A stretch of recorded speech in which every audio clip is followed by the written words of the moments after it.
it takes great pleasure for me to present to you from Hits Magazine. My long buddy came to my very first convention. Him and his wife drove all the way up from Alabama. Mark St. John. Mark? Close. I'm sorry, Mike St. John. That's the hell was I thinking about. Mark St. John's still in Alabama. Oh. How soon they forget. You get into the trade business. No, it's the same station too, isn't it? Yeah, absolutely. Welcome, everyone. It's a pleasure to be here. We're assembled this afternoon to hold an open forum on the state of Top 40 radio, and Bobby has assembled a very distinguished panel of programming experts in our format. We have constructed a panel that covers the spectrum of the format. And we're going to start out by introducing to you from WRVQ, Q94 in Richmond, Lisa McKay. Next to Lisa from Buffalo and KISS Radio, WKSE, Brian Burns.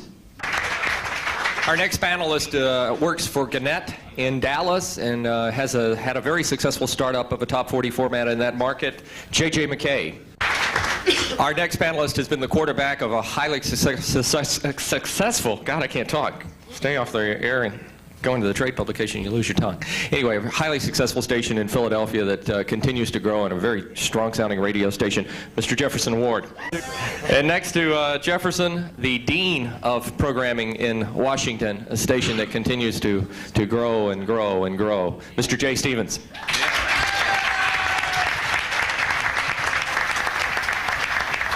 Continuing with our panel on my right, a man that has been through the radio wars and continues to be very successful in Jacksonville, Florida, Jeff McCartney.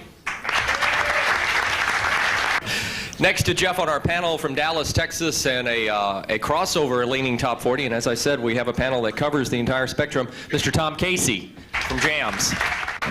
Next to Tom is a man that's been through hell the last 60 days, but he made it to our panel. From St. Louis and the Q, here's Cruz from WKBQ. To his right, from my old stomping grounds in Nashville, Tennessee, and Y107, Chris Earl Phillips. And adding to our panel from Raleigh and the Raleigh-Durham area and G105, Mr. Bill Cahill. The M Street Journal recently reported that 5 years ago, over 950 stations in America programmed the top 40 format. Today, despite the overall number of radio stations growing by 1,800 over the past 5 years, the M Street Journal says the number of top 40 radio stations has diminished to less than 500. We have several members on the panel that program an urban lean top 40, including Jefferson and Jay and Tom.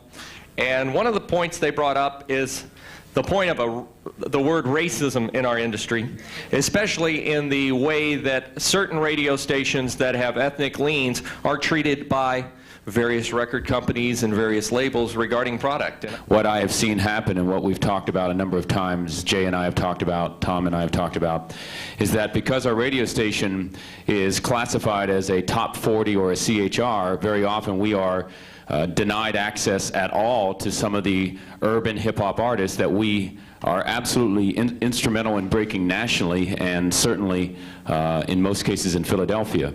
The thing about our radio station is, for those of you who know about it, this is old news, but we take a great deal of pride on the fact that our radio station is very actively involved in the black community, the white community, and the Hispanic community. And our radio station is instrumental in breaking so much music, and yet we are being denied access to the artists time and time again. Now, this doesn't go to all labels. I mean, I have to really give credit to certain labels who have been very supportive of our radio station. It's not a blanket statement, but it is a problem, and it does need to be addressed. It does need to be changed, and I think some steps are being made in that direction. And some of the conversations that I've had with some of these different labels have made some great progress in this area, but it needs to be looked at seriously, because music is music and people are people, and it's the fact that we are different that makes the world cool. And we got to stop like thinking about, well, you know, they're a top 40 station, so we can't give them an urban artist. Many cases, like here in Washington and with Jefferson in Philadelphia, and with Tom in Dallas, we're running over the urban stations.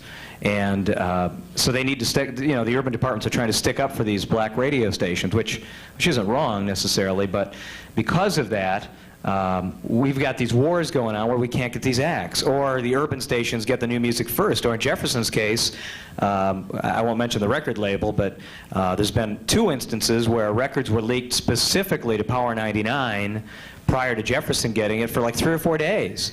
And the pop department was stonewalled from even getting a copy of it to get to Jefferson, so the urban station could have a 3 or 4 day lead.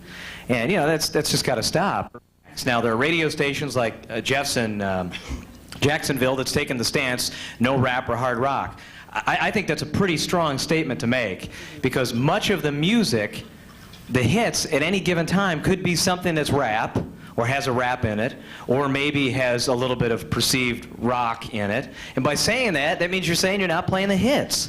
That's scary to me. Now, obviously, it's working for him. I don't think we would ever take that statement. The problem is that you make a statement from being in Washington, and I'm in Jacksonville, Florida, and the guys in Indianapolis, and the guys that are in Portland, they have a tendency to be in the same situation I am. The audience is looking, especially the 25 plus female, is not looking for a radio station that plays rap music. Rap music for mainstream top 40. Not what you're doing, but mainstream top 40. What got us here in the first place to the word top 40. Rap is death. Absolute death. I've seen it in too many perceptual studies. I've seen it in too many research projects. Now, we say we don't play hard rock. We play Van Halen right now. It's what we describe as hard rock. We don't play Metallica, we don't play Nirvana, but we do not play rap. And since we went on the air and made that statement, our 25 plus numbers are up about 200%. You can't say that the only station that's playing the hits is PGC. On the other hand, you can't say the only station playing the hits is Mix. They're each playing the hits that apply to what they do. And I think there's a few markets left where the approach can be a little broader than that. Hopefully St. Louis is one of those, which is what we're trying to do.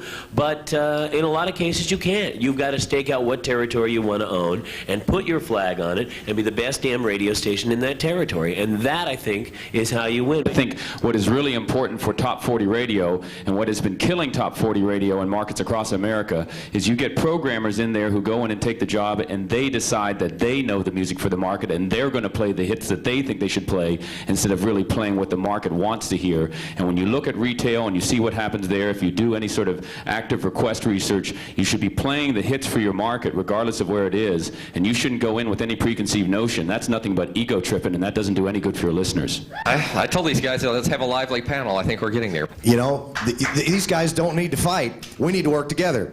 And you know what? You're all right, and that's the thing about it.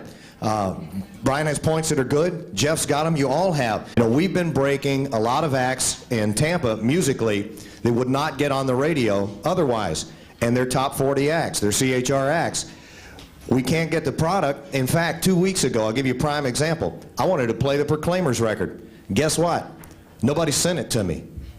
Okay? Nobody sent me that record. I had to call the label and get a copy of it. We had to go out and buy PM Dawn because nobody sent it to me. Okay? Now that's bull. And what's happened here is we've got labels put on our radio stations, and we got to take these labels off of them. We've been labeled by one of the trade magazines. And Joel, I don't know, I saw him back here a second ago. I think he's disappeared now. The heat's on. You know, Joel, I love you to death, but we're going to have to make some changes here in the 90s because we're not the same thing we are. CHR defined darn near everybody on this panel and what music you were playing in the mid-1980s, but in the mid-1990s, it doesn't describe you. Entertainment being what we do, we better start entertaining again from the bottom up if we're going to keep radio on a local level doing its thing.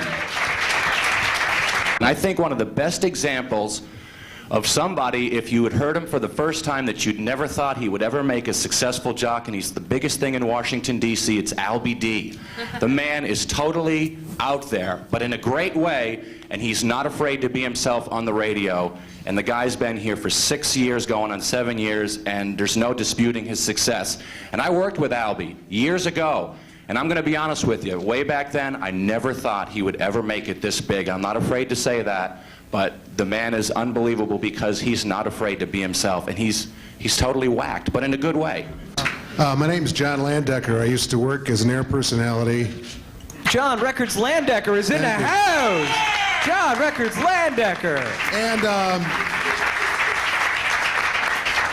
hi, Art. How are you? God, I grew up listening to this guy. This will be Volo Air Check 178. I used to work as an air personality for a long time, and I'm in the business now working with Saul Foose and Associates, and we represent air talent. And I wasn't going to make a comment, but since this started turning towards the lack of talent that's out there, which I've heard at every single convention I've been to. I've been in radio for a long time related to it. This is the first year I've ever gone to conventions. And they all say exactly the same thing. Whether it's a talk radio convention or a top 40 CHR, urban-leaning, mix 97.7, 10 in a row convention, they all say exactly the same thing. The consultants get up and say the same thing. The record companies say the same thing. Well, not at a talk convention. But the PDs say the same thing, and the talent says the same thing.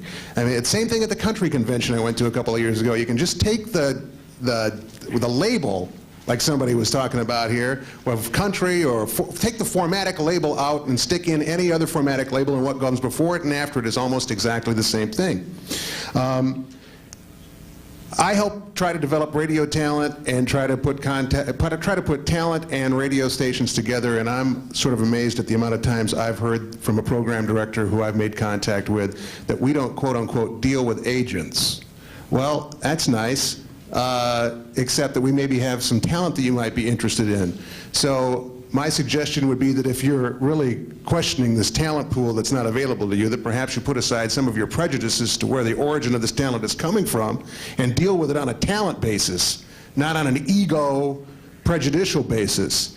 And one thing that's struck me since attending these conventions is it started out talking about urban and top 40 and dealing with the black and the Hispanic and the white, and there's nothing but those white folks up on the panel. You know, something's wrong here in this equation. I was at a talk seminar at Museum of Broadcast Communications in Chicago the other night, and one of the guys from the Tribune Company gets up and talks about how local radio's got to be so important. Local radio, and the panel's talking about we got to be local, we got to be local, we got to be local. And then he goes, well, you know, the Tribune Company bought a station in Denver, and we had to compete and break even, so we just hired the Satellite Music Network. And I went, wait a minute, what's wrong with this picture? So that's basically all I got to say. One thing, though, I think doesn't change is that you were talking about record labels and who gets the record first and who doesn't get it in the urban. I don't think that's ever going to change. No matter, I may be wrong, but no matter, I mean, we're competitors here. You know what I mean? This isn't a love-in. And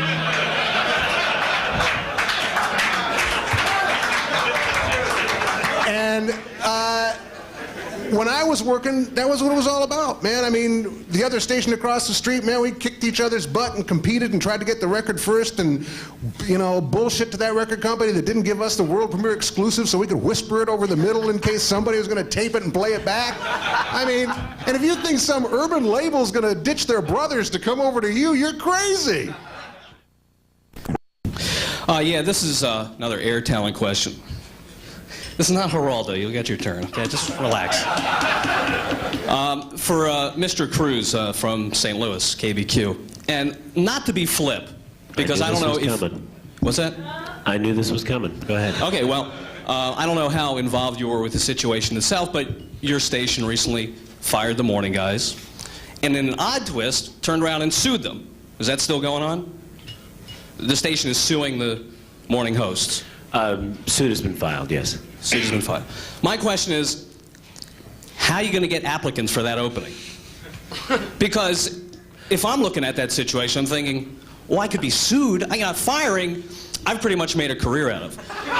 But going to a place where I could be sued. Welcome to radio. Huh? Well, yeah. Welcome to radio. But going to a place where I could be sued, I mean, St. Louis looks like Bucharest with an arch at this point. Hold on a second. I got a couple of things to say. I got a funny feeling about half these PDs ought to come down here because there's a lot better ones out here from the questions I've heard.